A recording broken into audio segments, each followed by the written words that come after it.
Hyacinths, beautiful plants. They're wonderful fragrance, but I find them difficult to place in the small garden, so I always grow mine in pots. Most of us are used to seeing hyacinths flowering around Christmas time in pots, but if you just take the unprepared garden bulbs, you can do exactly the same thing, but have a later show. Mine arrived late December, 22nd actually, a couple of days before Christmas, so it was an early present. So the first thing you have to do is get them out of the packet, check on the bulbs to see what they are. You always get lots of advertising, and they're there in a plastic bag. Now, if you'd have left them any longer in a plastic bag like that, they would have started to sweat, begin to shoot, and eventually would have rotted. Now, these are good-looking bulbs, nice and firm, but the first thing you will notice is they're always smaller than the prepared bulbs. The prepared bulbs are top size, and these are just a little bit smaller. But you still get a good show with them. So check them over. And as you can see, one or two are ready to jump in the pots already. And what you generally find with these mail order things, you get plenty of clear instructions telling you how to grow. It's fairly simple and just straightforward. So let's begin the potting process. And I always find with hyacinths, they are sort of not unreliable, but they grow at different rates. So it's always best to pot them up singly, and then you can always match them up later on. And I'm reusing garden pots, the coloured ones that are easily recyclable. I'm slowly disposing of all the black pots I've got.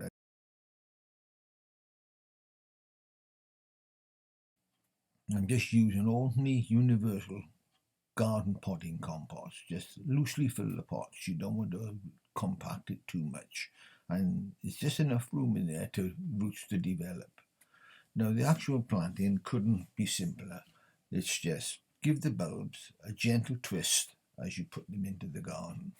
Lightly press and not too hard. You don't want to damage the basal plate.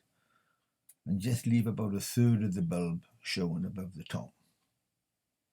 If we were actually planting these outdoors in the garden, you wouldn't be doing it in December, January time. You would plant them between October and November, and you would plant them then at three times the depth of the bulb. So if the bulb is 5 centimeters, 2 inches in diameter, you'd plant them at least 150 millimeters or 6 inches deep. And nearby you can see them all neatly lined up. Still more to do, but we'll get them all done, just matching pots up. Just kept them in the garden shed underneath the window like this, so you can see they developed, and that's why I put them in individual pots. You can see 6 have matched up quite nicely and 4 have matched up a little bit later. So if you had put those out in the garden or already put them mixed in the pot, you would have had a little bit of a hit and miss result. And you just wait until you can see the flower buds begin to shoot before you begin to pot them up. And they're just beginning, the leaves are just opening up and you can see them coming out. And there's no extra heat involved with this. You keep them as cool as you can. So here we go. And the first thing that I did was to sort out the 4 late arrivals and just put them into a little trough like that, and they can flower whenever they want to.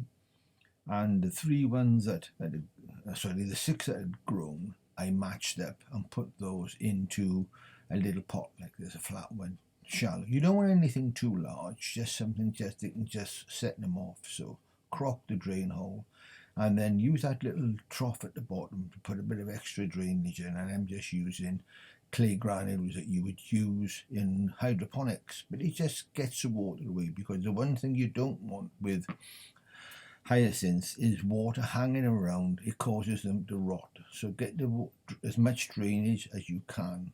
And I say you don't need the depth, you just need an anchor. The pot is plenty deep enough. So just check that you've put enough compost in, and more importantly that you can get the 3 to fit quite nicely. And here you can see they all go in. And the one thing you don't do, obviously, is put them in the pots. You have to knock them out of the pots. So let's begin. And this will take them through right until the end of the show. So we're round about, as they say, the middle of March, late March here. So we open to have a flower display by the end of March through most of April, up to, if the weather stays cool, up to the end of April. If the weather's a little bit warm, then you'll be finished by the middle. And you can see there's a nice root development there. They're not crowded, they're just ready to go. And just tuck them in quite nicely. That's all that you need to do. Pointing out a little bit, because they'll pull themselves up straight, rather than having them crowded at the top.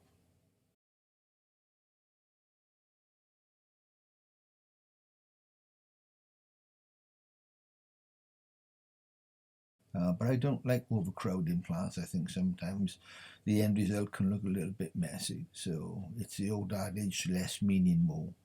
And there it goes, pop that in. As you can see on all of them, roots have developed quite nicely, not overdeveloped. They have become pot bound, and they can just do a little bit of growing into the fresh compost that we're giving them now, and that will carry them through until they're ready for putting to bed for next year.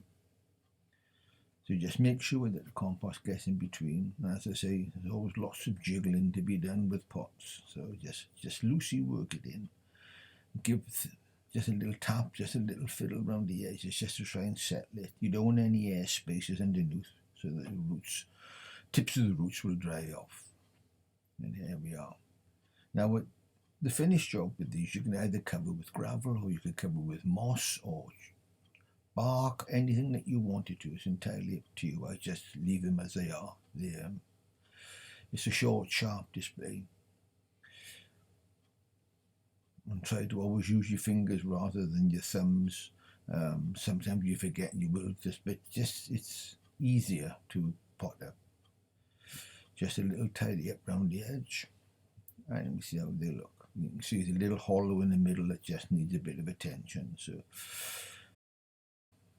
and they're ready to go. There's the pair matched up, 2 bowls of 3. And we have the other 4 in the trough, waiting to follow on.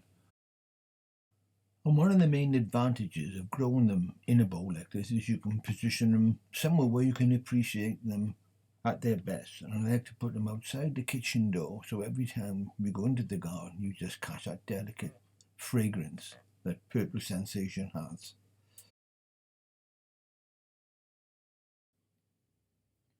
Diolch, and thank you for watching. Goodbye for now, but if you would like to see any more, please hit the subscribe and like buttons.